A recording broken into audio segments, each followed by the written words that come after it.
Selamat pagi semuanya. Pagi.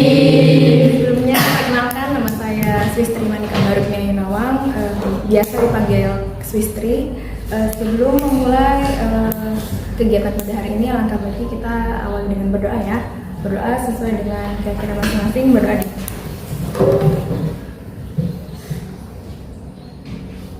Berdoa selesai. Jadi hari ini saya mau minta tolong ke kalian ya, karena saya ada tugas video yang dimana terkait mata kuliah praktik asesmen psikologi teknik teks dan non teks, yang dimana pada hari ini saya diminta untuk melakukan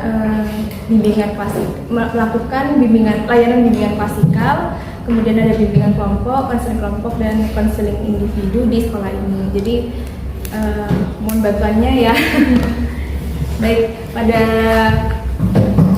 pada sesi ini saya akan memberikan layanan bimbingan klasikal terkait inteligensi. Sebelumnya saya mau tanya, di sini mungkin ada yang tahu nggak inteligensi itu apa?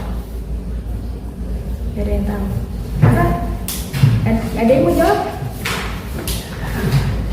Baik, mungkin saya kasih tahu sedikit aja ya. Inteligensi itu merupakan suatu kecerdasan yang dimana suatu kemampuan individu yang dimana individu tersebut itu mampu berpikir serta memahami informasi yang kompleks serta dapat memecahkan masalah. Jadi suatu pribadi dibilang memiliki inteligensi itu ketika suatu individu tersebut itu mampu dalam mengerti apa yang menjadi dirinya sendiri, kayak bisa memecahkan masalahnya, kemudian juga ada mampu menyelesaikan diri dengan lingkungan, kemudian juga dapat meningkatkan kemampuan belajar. Nah, jadi inteligensi itu dapat diartikan sebagai kecerdasan yang merupakan termasuk hal penting dalam sebuah pendidikan. Nah, menurut kamus psikologi, kata inteligensi itu dapat diartikan sebagai kemampuan menghadapi dan menyesuaikan diri terhadap situasi baru secara cepat dan efektif. Nah, kemudian contoh orang yang memiliki inteligensi kecerdasan atau kecerdasan tinggi itu bisa seperti kayak saya mencontohkan di sini. Saatnya jam 5.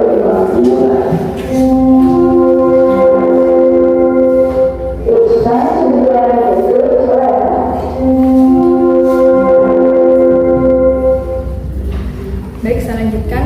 Nah, saya akan memberikan contoh orang yang memiliki inteligensi yang dimana terdapat ada orang yang memiliki inteligensi tinggi dan inteligensi rendah. Nah, untuk inteligensi tinggi saya mencontohkan sebagai salah satunya adalah dosen saya, Iketut Darsana MPD Kons, yang merupakan salah satu dosen dari kampus Universitas Pendidikan Ganesha di program bidang studi bimbingan dan konseling, yang telah mendapatkan gelar guru besar, yang dimana dengan beliau mendapatkan gelar tersebut telah dinyatakan ahli dalam program bidang studi bimbingan dan konseling. Nah, kemudian untuk contoh orang yang memiliki inteligensi yang rendah itu yang dimana seseorang yang tidak mampu dalam memahami konsep dasar seperti membaca jam, menghitung uang, atau mengikuti petunjuk sederhana meskipun sudah diajarkan berulang kali. Nah, dalam hal ini dapat dikategorikan sebagai ciri inteligensi rendah karena individu tersebut menunjukkan keterbatasan dalam kemampuan berpikir logis, belajar dari pengalaman, dan menyelesaikan masalah sehari-hari yang umum dikuasai oleh orang seusianya. Nah, mereka biasanya juga mengalami kesulitan dalam berkomunikasi secara efektif, memiliki daya ingat yang lemah, dan lambat dalam memahami hubungan sebab akibat. Nah, kesulitan-kesulitan tersebut muncul bukan karena kurangnya kesempatan belajar, tetapi lebih disebabkan oleh kemampuan kognitif yang berada di bawah rata-rata. Nah, dalam psikologi, inteligensi rendah biasanya diukur melalui tes IQ dengan skor di bawah 70 yang mencerminkan keterbatasan dalam fungsi intelektual secara umum dan dalam keterampilan adaptif seperti komunikasi, kemandirian, serta interaksi sosial. Nah, oleh karena itu, orang dengan karakteristik seperti ini dinyatakan memiliki inteligensi rendah karena ketidakmampuannya dalam memahami, memproses, serta merespon informasi secara efektif sesuai tuntutan lingkungan. Nah, dalam penerapan inteligensi ini, melalui kecerdasan kita mampu memanfaatkan penerapan self management atau pengelolaan diri, yang dimana kita nantinya akan memiliki kontrol pada diri sendiri untuk mengatur emosi dan stres. serta menumbuhkan rasa tanggung jawab dan disiplin. Nah, karena ini bimbingan klasikal, jadi tujuan dari diberikannya bimbingan klasikal ini adalah untuk memahami pengertian dari inteligensi serta indikator inteligensi. Nah, kemudian tujuan berikutnya yaitu untuk dapat mengetahui contoh-contoh orang yang memiliki inteligensi tinggi dan inteligensi rendah. Nah, dari definisi yang sudah saya petik tadi, dari definisi yang sudah saya sebutkan tadi, saya memetik beberapa butir indikator. Yang pertama yaitu kemampuan memecahkan masalah, yang dimana merupakan kemampuan seseorang dalam menghadapi situasi sulit atau tantangan. Kemudian mampu berpikir secara logis dan sistematis untuk menemukan solusi yang tepat. Orang yang memiliki kemampuan mampu menganalisis akar masalah. Kemudian untuk indikator berikutnya yaitu kemampuan beradaptasi, merupakan kapasitas seseorang menyesuaikan diri dengan perubahan yang terjadi di sekitarnya, baik dalam lingkungan kerja, cara kerja, maupun situasi sosial. Kemudian indikator yang terakhir yaitu kemampuan belajar, yang merupakan kecepatan dan efektivitas seseorang dalam memahami informasi atau keterampilan baru.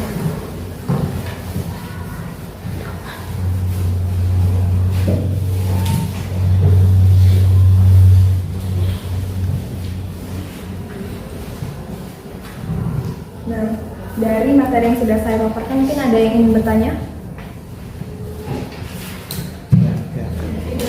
Ya. Baik, jika tidak, saya di sini malu banget. Baik, di sini saya mau meminta kalian untuk mengisikan kuesioner ya.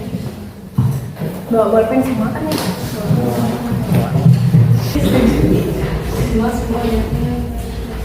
Betul.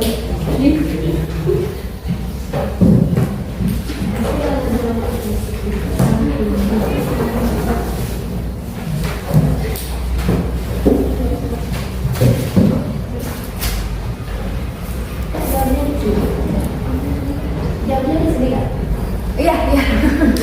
Langsung aja. Ini kalian liburnya kapan kira-kira? Tanggal 20. 20. Di sini berarti ya.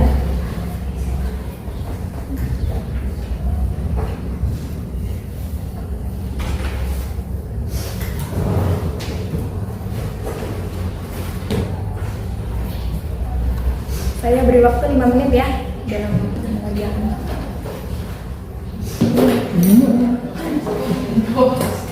Sudah? Sudah. Oke, minta tolong yang belakang kumpulin ke depan ya.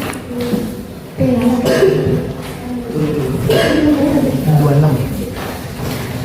Oh, 26 ya. 26. Oh, 26. Ayo main 25.